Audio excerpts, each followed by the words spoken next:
Hallo und willkommen, liebe Naturvagabunden. Heute will ich euch mitnehmen auf eine Paddeltour auf der Werra. Starten werde ich hier in Gerstungen. Da hat man also für Paddler einen wirklich super Steg hingebaut an der Einsatzstelle. Und zusätzlich ist auch noch so eine Picknickhütte, wo man eben rasten kann und alles sehr modern und nobel. Man kommt also super bequem und ohne einen einzigen Tropfen Wasser an die Füße zu bekommen ins Boot rein.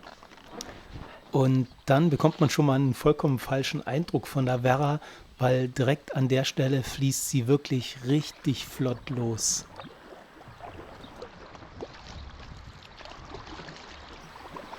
Ja, heute ist der 22. Juni und es ist wirklich ein wunderschöner Sommertag mit blauem Himmel und weißen schönen Wetterwölkchen, also ideal zum Paddeln. Vielleicht für mich sogar ein Tickchen zu heiß für so einen eher ruhigen Fluss wie die Werra.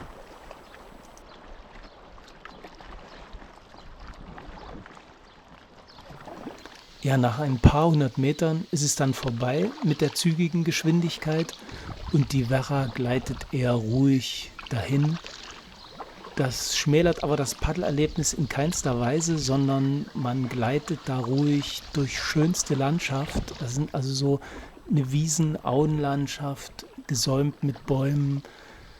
Man kann da wunderbar entschleunigen und fühlt sich einfach nur richtig wohl in der schönen Natur und kann einfach nur genießen.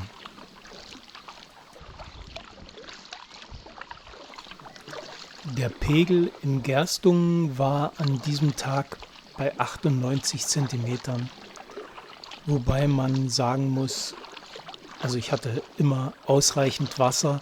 Ich habe vielleicht nur ein- oder zweimal irgendwie aufgesessen. Die Werra ist ja sowieso eher pegelstabil. Da muss man sich jetzt nicht so viel Gedanken machen und die Pegelsituation immer verfolgen, um dann zu entscheiden, ja, ich gehe aufs Wasser oder nicht.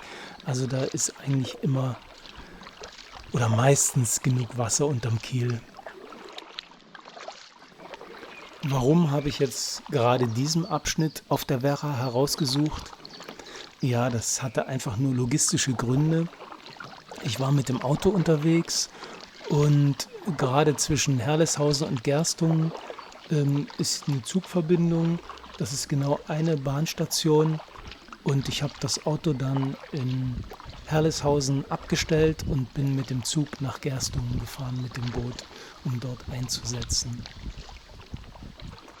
Oh, wieder ein Eisvogel.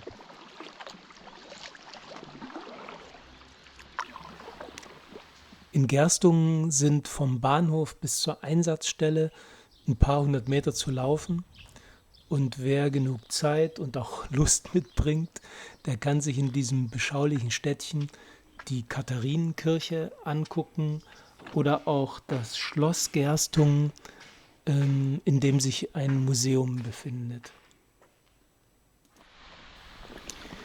Genau dieser Abschnitt, den ich hier gerade paddle zwischen Gerstungen und Herleshausen, der gibt es ein paar interessante Aspekte der jüngeren Zeitgeschichte. Wer sich dafür interessiert, so wie ich, der kann sich da auch informieren in diesem Werra Grenzpark. Ne, also da verlief die innerdeutsche Grenze zwischen BRD und DDR damals. Und in diesem Werra Grenzpark, der sich da genau an der Ortseingang von Herleshausen sich befindet, da sind ein paar Schautafeln aufgebaut und man kann sich da informieren, wenn man daran interessiert ist. Ich hatte jetzt dafür leider keine Zeit gehabt, aber als ich in Herleshausen auf den Zug gewartet habe, habe ich erfahren, dass der Bahnhof sich Grenzbahnhof für Zeitgeschichte Herleshausen nennt. Und da war eine Ausstellung auch über Spätheimkehrer, die habe ich mir noch reingezogen, um die Zeit sinnvoll totzuschlagen. Ja, an dem Tag, wo ich unterwegs war, waren also Unmengen von diesen blauen Prachtlibellen unterwegs. Die hatten da gerade Hochzeitsstimmung und haben da schamlos um mich herum auf dem Boot, auf dem Wasser, in der Luft, überall ihre Paarungsrituale durchgeführt. Was mich auch ein bisschen irritiert hat, war der Umstand, dass ich wirklich der einzigste Paddler war in diesem Abschnitt auf der Werra. Und es war Sonntagnachmittag, es war wunderschönstes Wetter. Äh, Die Bedingungen waren einfach ideal und weit und breit kein anderer Paddler oder Kanute zu sehen. Und ich bin dann auch ein bisschen nervös geworden und habe dann nochmal nachgeguckt, ob irgendwelche Beschränkungen, Fahrverbote oder sowas da existieren. Aber es sind überhaupt keine Fahrverbote für die Werra auf diesen Abschnitt und alles gut. Also ich habe nichts verkehrt gemacht. Krass war auch die Anzahl von Greifvögeln über mir. Ich habe da wirklich 18 Stück gezählt, unterschiedliche Greifvögel, die zur gleichen Zeit am Himmel standen. Also Gabelwein, Sperber und manche, die konnte ich gar nicht erkennen, weil so genau sind meine Kenntnisse der Ornithologie auch nicht. Und ich konnte das aber nicht aufnehmen, weil ich hier die GoPro fest angeschraubt hatte am Boot an dieser Stelle. Aber das war auch schon ziemlich beeindruckend. Nach rund 7,5 Paddelkilometern kommt dann diese Brücke von Salmanshausen in Sicht. Ja, ich habe mir hier einen blinden Passagier eingefangen, den kann ich da auch gleich wieder rauswerfen, weil dahinter kommt die Umtrage für das Wehr Salmanshausen. Ja, die Länge der Umtragung, die ist zwar so zwischen 100 bis 150 Meter geschätzt lang, aber die ist eigentlich überhaupt kein Problem. Ich habe dann sogar den Bootswagen auf dem Boot gelassen, weil ich zu faul war, das abzuknüppern, und habe dann das Boot einfach über die Wiese gezogen bis zur Einsatzstelle. So ist die Umtragung eben ruckzuck nicht gewesen. Und gleich nach dem Einbooten erwartet ein wirklich schönes Naturerlebnis. Angefangen von der Werra-Mühle in Salmanshausen hat man da in einem See eine wirklich 200 Meter langes Wehr, was sehr natürlich ist, grün bewachsen und wo rundherum das Wasser runterfällt. Also das ist wirklich super schön. In dem Moment war auch mein erster Gedanke, dass mich das alles so ein bisschen an die Sinterterrassen an den Plitwitzer Seen erinnert. Gut, das ist vielleicht ein bisschen weit hergeholt, aber wenn man dort in dem rauschenden Wasser ist, empfindet man das wirklich als richtig schön dort.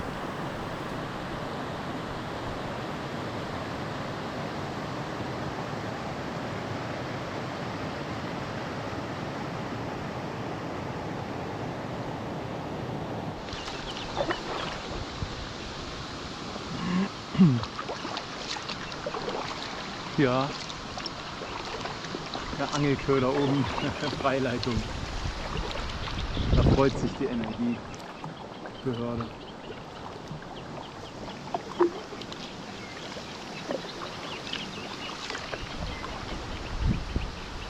Ach guck, hier ist auch noch eine Einsatzstelle.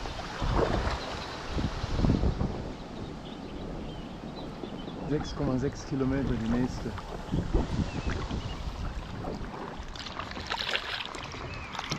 Ja, das ist hier so heiß und der Fluss bewegt sich fast gar nicht durch die Staustufen von den Wehren, dass ich mich hier schon komplett entblättert habe. Aber ich muss mich gleich wieder anziehen, sonst kriege ich hier den mörderischen Sonnenbrand bei dem Wetter.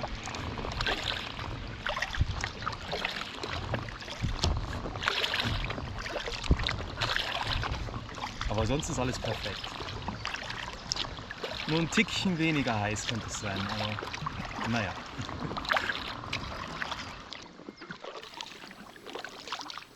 Auf dem linken Ufer taucht dann ganz markant das Schloss Wommen auf.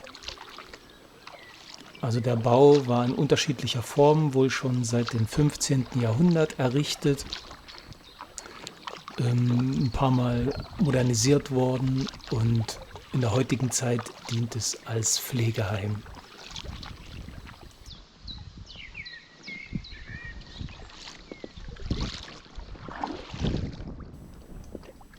Von Weitem sieht man dann auch schon das nächste Wehr, Steinmühle.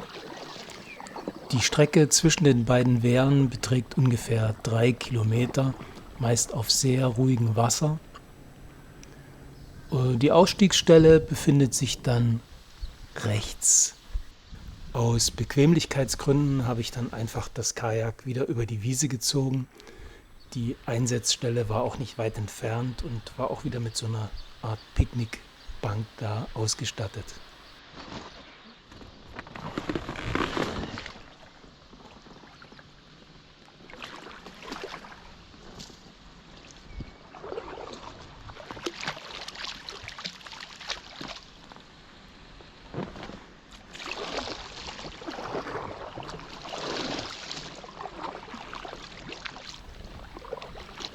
Nach einer ausgiebigen Stärkung an diesem Picknicktischchen ging es dann auch auf die dritte und letzte Etappe meiner heutigen Werra-Tour.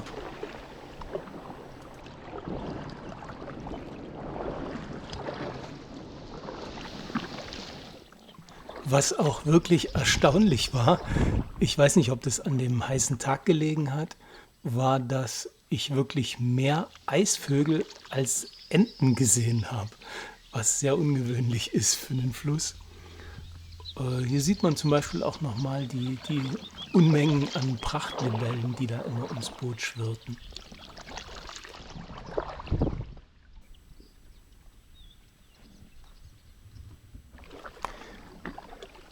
Im letzten Teil meiner Fahrt nahm die Werra auch wieder ein bisschen mehr an Fahrt auf.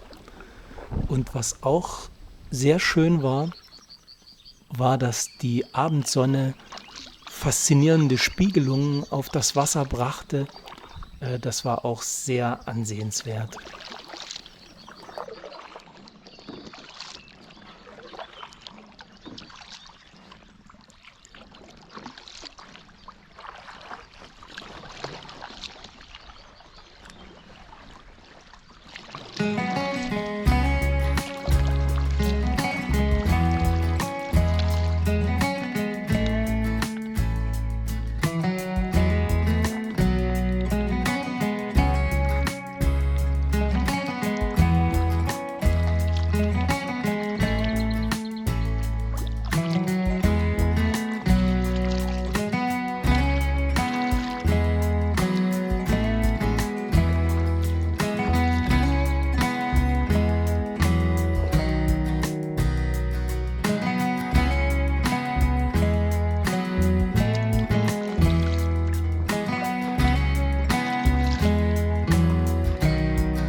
nach langer Zeit des einsamen Paddelns durch wirklich unberührte Wildnis, jedenfalls hatte man so den Eindruck, tauchte dann in der Ferne erste urbane Siedlung wieder auf.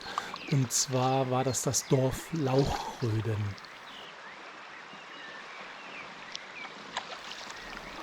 Ja, und an dieser Stelle wurde die Werra auch recht flach und ein bisschen schnell, denn da waren so Sohlschwellen oder kleine Sohlschwellen und da musste man so ein bisschen den richtigen Weg finden, dass man nicht aufsitzt mit dem Boot, aber ein bisschen gucken, wo die Wellen sind, und da konnte man das eigentlich recht gut meistern.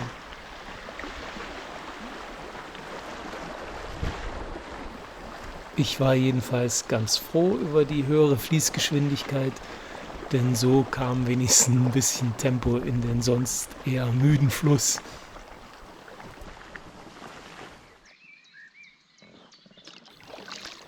Kurz hinter der Mündung der Elte und vor der Straßenbrücke von Lauchröden kommt nochmal eine Kajak-Einsatzstelle, auch wieder ausgestattet mit so einem supermodernen Picknickhäuschen.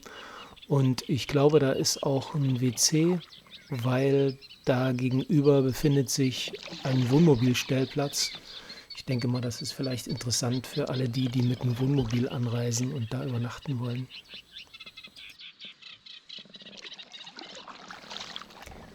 Die von der A4 weithin sichtbare Burgruine Brandenburg, die da über Herleshausen thront, die ist von dem Fluss fast gar nicht zu entdecken, obwohl ich da immer Ausschau gehalten habe, so als Orientierungshilfe. Die Burgruine Brandenburg ist jederzeit frei zugänglich und auf alle Fälle auch mal einen Besuch wert. Man hat da von da oben einen wunderbaren Blick über das gesamte Werratal. Ich habe hier mal 2 Bilder aus meinem Archiv rausgesucht. Ja, der Reiher, der verabschiedet sich gerade hier von mir, weil ich habe hier an dieser Stelle das Ende meiner kleinen Werra-Tour erreicht, nämlich die Ein- und Aussetzstelle am Bahnhof von Herleshausen.